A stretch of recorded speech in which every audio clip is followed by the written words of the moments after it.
मध्य प्रदेश के अशोकनगर में एक बड़ी घटना घटी है। ऐसी घटना जिसे लेकर मध्य प्रदेश से लेकर दिल्ली तक इसकी चर्चा हो रही है। चर्चा यह है कि अशोकनगर में एक धार्मिक कार्यक्रम का आयोजन होता है। यह धार्मिक मेला करीला धाम में लगता है, जिसे जानकी माता ऐतिहासिक मेले के तौर पर भी माना जाता है। मुगावली ब्लॉक के जानकी दरबार में करीला धाम में हर साल रंग पंचमी पर इस मेले का आयोजन किया जाता है। मेले के सफल आयोजन को लेकर स्थानीय लोग और प्रशासनिक अधिकारी जी तोड़ मेहनत भी करते हैं।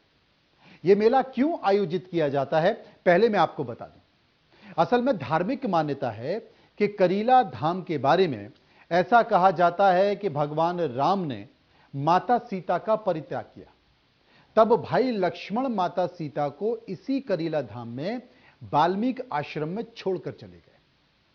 इस दौरान माता सीता ने अपना समय यहीं पर व्यतीत किया और इसी करीला धाम में लवकुश को जन्म दिया गया।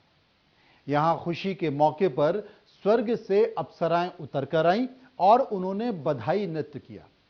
उसी परंपरा के अनुसार यहां हर साल रंग पंचमी के मौके पर इस मेले का आयोजन किया गया, जिसमें करीब 25 से 30 लाख श्रद्धालु करीला माता के दरबार में मन्नत मांगने पहुंचते हैं और इसी मन्नत पूरी होने पर राई नृत्य किया जाता है। प्रदेश के साथ साथ अन्य राज्यों से भी नृत्यांगनाएं यहां पर पहुंचती हैं। लेकिन सबसे बड़ी बात है कि मेले और कार्यक्रम में शामिल हो रही नृत्यांगनाओं को लेकर प्रशासन ने एक ओछी हरकत कर दी।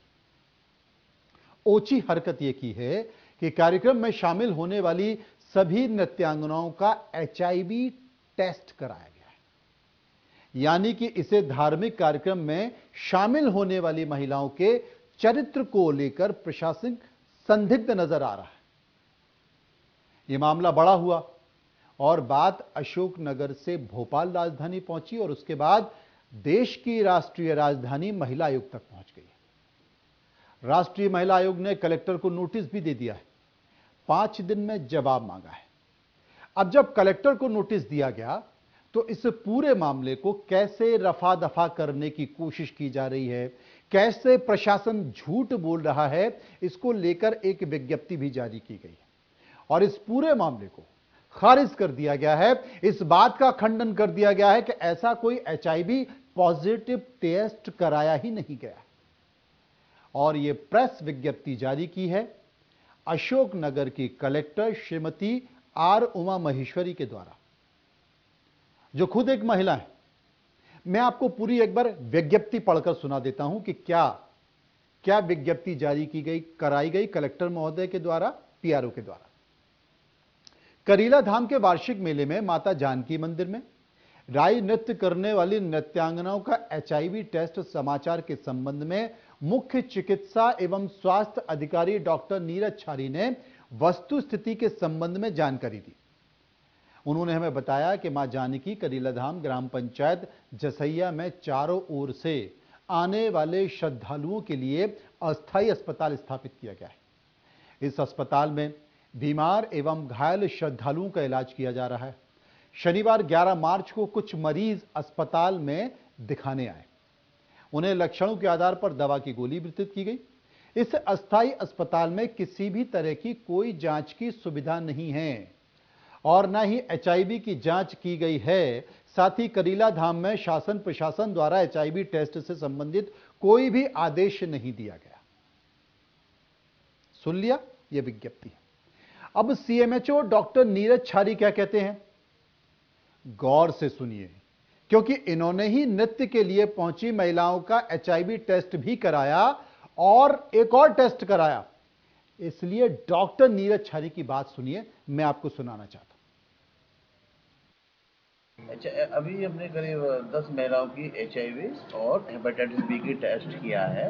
ऐतिहासिक तौर पे हमें ज़रूरी लगा कि काफ़ी श्रद्धालु आते हैं, नर्तकियाँ हैं, तो किसी के नेचर और उसके बारे में नहीं कहा जा सकता, लेकिन ऐसा करना चाहिए, जो हमने किया। जांच का उद्देश्य यही है कि नृत्यांगना हैं वो लोग और बाहर से श्रद्धालु आते हैं। अगर मान लो बाई कैरेक्टर अब मैं किसी पर कह नहीं सकता हूँ उसके क्योंकि वो भी हो सकता है अच्छे परिवार से हों, सिर्फ नृत्य करती हों, लेकिन फिर भी हम जांच कर रहे हैं कि जिससे कभी भी आपस में कोई बॉन्डिंग हो तो इस तरह का एक दूसरे को बीमारी ना लिया। सुन लिया आपने। अब कितना बड़ा सवाल है कि प्रशासन कैसे चीजों को छुपाता है। सबसे बड़ा सवाल है कि अगर एचआईवी टेस्ट कराया गया तो प्रशासन इस बात को स्वीकारता क्यों नहीं है? अगर कराया गया तो श्रीमान कलेक्टर महोदय इस पूरे मामले को देश की मीडिया और महिला आयोग की आंखों में धूल क्यों झोंक रही है? विज्ञप्ति को क्यों सर्कुलेट कराया जा रहा है? और खुद डॉक्टर नीरज छारी का जिक्र किया जा रहा है कि ऐसा कोई भी टेस्ट नहीं किया गया, जबकि इंडिया न्यूज पर खुद नीरज छारी इस बात का जिक्र कर रहे हैं। मैं इसलिए कह रहा हूं क्योंकि आप एक बार से फिर सुन लीजिए कि सीएमएचओ डॉक्टर नीरज छारी क्या कहते हैं, सुनिए। अच्छा, अभी हमने करीब 10 महिलाओं की एचआईवी और हेपेटाइटिस बी की टेस्ट किया है।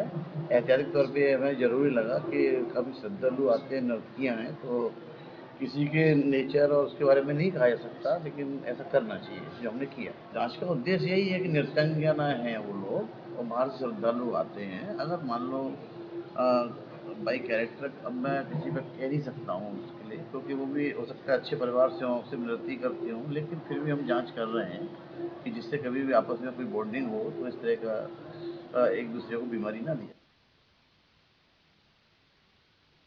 कभी कभी अधिकारी अपनी कमियों को छुपाने के लिए सरकार की छींचा लेदर कर देते हैं और इस मुद्दे को विपक्ष ने लपक लिया है। संस्कृति मंत्री को पता नहीं है और कांग्रेस अब इसे मुद्दा बना रही है। सुनिए।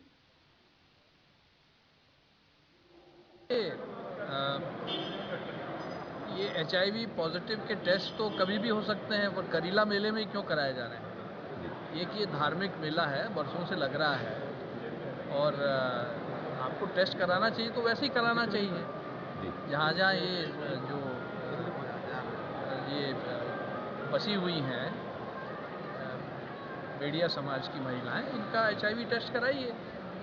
और तो एचआईवी टेस्ट तो ओपन है, कोई भी करा सकता है, पर मेले के अंदर कराना ये धार्मिक भावनाओं को कहीं ना कहीं ठेस पहुंचती है। मैं पूरी डिटेल ले लूं फिर आपके साथ बात करूं। लेकिन आप कितना उचित मानती हैं कि अगर महिलाओं का ही अकेला एचआईवी टेस्ट हो रहा है? मैं पहले पूरी घटना का पता लगाऊं फिर आपके साथ बात करूं। धार्मिक मेले में आई का एचआईवी टेस्ट क्यों कराया जा रहा है? तो जनाब, जिले की कलेक्टर आर उमा महेश्वरी भी महिला है। उन्होंने ही ये प्रेस विज्ञप्ति अपने पीआरओ के द्वारा जारी कराई है, जिसमें साफ लिखा है कि किसी महिला का एचआईवी टेस्ट नहीं हुआ है, लेकिन मेरा काम हकीकत को सामने रखना है और हकीकत यह है कि एचआईवी टेस्ट किया गया है। अब सरकार और महिला आयोग इस संवेदनशीलता मामले को खुद कैसे लेती हैं और वो खुद तय कर लें कि अगर इतना गंभीर मामला है तो उसे छुपाया क्यों जा रहा है, उसे क्यों छुपाया जा रहा है, और क्यों इस पूरे मामले में सरकार और राष्ट्रीय महिला आयोग की आंखों में धूल झोंकी जा रही है, तब जबकि जिले की कलेक्टर एक महिला है।